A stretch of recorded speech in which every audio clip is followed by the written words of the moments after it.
बरगी बांध में हुए दर्दनाक क्रूज हादसे को लेकर कांग्रेस ने भाजपा सरकार और प्रशासन पर गंभीर सवाल खड़े किए हैं। कांग्रेस के राज्यसभा सांसद विवेक कृष्ण तन्खा ने प्रेस कॉन्फ्रेंस कर कहा कि हादसे में अब तक जो लोग लापता हैं उन्हें जल्द से जल्द खोजा जाए और पीड़ित परिवारों को पर्याप्त मुआवजा दिया जाए। उन्होंने कहा कि वे स्वयं पीड़ित परिवार से मिलने पहुंचे थे, जहां माता पिता और परिजनों की सबसे बड़ी मांग यही थी कि उनके लापता बच्चों और परिजनों को खोजकर उन्हें सौंपा जाए। तन्खा ने कहा कि परिजन लगातार प्रशासन से गोताखोरों की संख्या बढ़ाने और सर्च एरिया विस्तारित करने की मांग कर रहे हैं। उनका कहना है कि हर गुजरता मिनट उनके लिए बेहद भारी है और 2 से 3 दिन बीत जाने के बाद भी उन्हें अपने बच्चों के बारे में कोई स्पष्ट जानकारी नहीं मिल सकी है।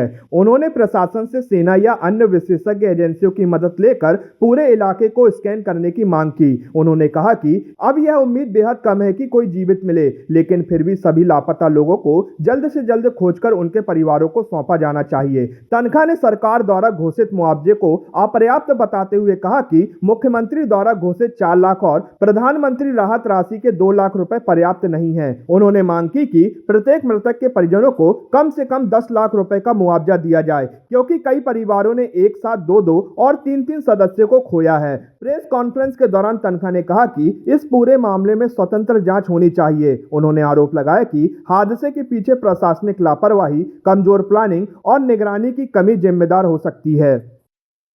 आज ये बहुत ही दुखद क्षण है जबलपुर के इतिहास में। एक ऐसी दर्दनाक घटना घटी है जिसमें हमको कोई जवाबदेही नहीं दिखती। आज हम लोग जो विक्टिम्स थे उनके घरों में गए, उनकी पीड़ा सुनी, उनका दुख सुना और ऐसा लगा कि उनके दुख और उनकी पीड़ा तो शायद शासन समझ ही नहीं पा रहा है। पहले तो मैं कुछ प्रश्न रखना चाहूंगा। आई होप उन प्रश्न का कभी हम लोग को उत्तर मिले। एक, कि कोई भी एडवेंचर स्पोर्ट या स्पोर्टिंग एक्टिविटी होती है या टूरिस्टी एक्टिविटी होती है, उसमें आप जब इस तरह की बोटिंग राइड्स या माउंटेनियरिंग होता है या कोई भी स्पोर्ट होता है, आप जब टिकट इशू करते हो, आप जब लोगों को अंदर भेजते हो, तो एक लिस्ट तो मेंटेन करोगे। हम ये पूछना चाहते हैं शासन से, आपके पास कोई लिस्ट है कि आप लिस्ट लोगों से पूछ के बना रहे हो? ये तो पूरा सिस्टम आपका था, टूरिज्म डिपार्टमेंट का था। आपने आउटसोर्स किया होगा एक्टिविटी, मगर डिपार्टमेंट तो आप ही का था। तो आपने क्या कोई लिस्ट ही नहीं बनाई? आपके पास कोई लिस्ट नहीं है लोगों की जो उस दिन बोर्ड किए, जो बच्चे बोर्ड किए, जो टिकटलेस बोर्ड किए। बड़ा आश्चर्यजनक बात है। It shows lot of casualness. दुनिया में आप कहीं जाओ, जहां पर भी ऐसी एक्टिविटी होती है, आप चाहे अंडमान जाओ, निकोबार जाओ, लक्षद्वीप जाओ, मैं तो सब जगह जब आया हूं, वहां पर वार्डन्स होते हैं, लाइफ गार्ड्स होते हैं, ट्यूब्स होती हैं, स्पीड बोट्स होती हैं, कि कभी भी कोई अगर दुर्घटना हो, तो दुर्घटना तो एक ही दफे होती है, रोज थोड़ी होती है। तो जब हो तो तुरंत मिनट्स में रेस्क्यू पार्टीज पहुंच जाती हैं एंड रेस्क्यू ऑपरेशन स्टार्ट हो जाते हैं। यहां कौन सी रेस्क्यू पार्टी पहुंची थी? और जो रेस्क्यू पार्टी पहुंची थी तो वो तो वहां के वर्कर्स थे, लेबरर्स थे। घंटों तक जो रेस्क्यू ऑपरेशंस थे वो लोकल लोगों ने चलाए हैं, वहां जो कंस्ट्रक्शन एक्टिविटी कर रहे थे। ये हमको विक्टिम्स ने बताया।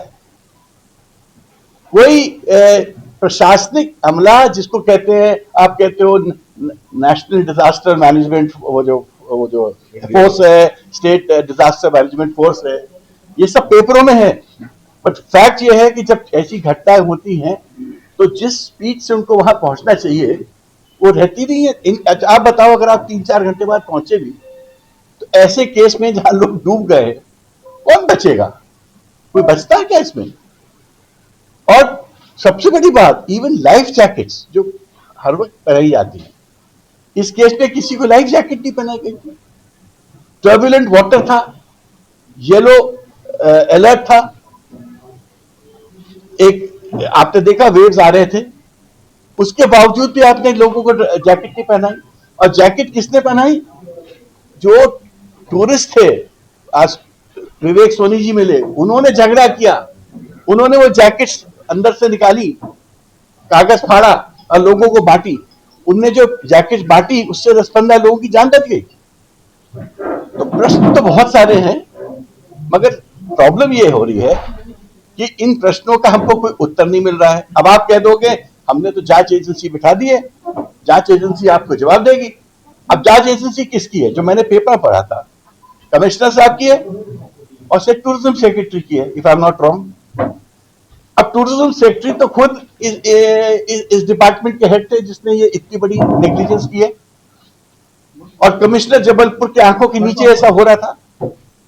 आप उनसे बोल रहे हो तो क्या वो कभी जांच एजेंसी में ये बात लिखेंगे कि हम दोषी हैं?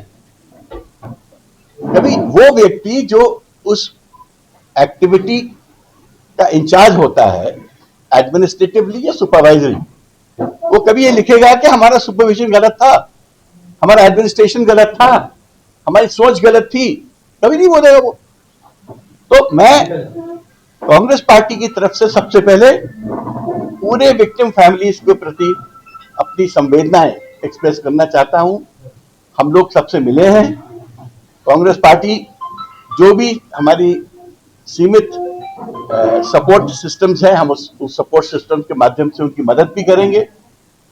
मैंने कुछ बच्चों को मदद प्रॉमिस भी की है। बट बहुत जो इंपॉर्टेंट बात है, मैं 2 या 3 डिमांड रखना चाहता हूं। एक डिमांड मैं ये रखना चाहता हूं कि हम इंडिपेंडेंट जांच एजेंसी चाहते हैं। मैं नहीं कह रहा कि आप हाईकोर्ट जज या न्यायिक जांच लगाओ, बट आप उन्हीं लोगों से जांच करा रहे हो जिनका इसके रनिंग में या ये जो सिस्टम मिस्टेक था, तो वो कहां से जांच कर पाएंगे अच्छे से? वो कभी कहेंगे कि हम गलत थे।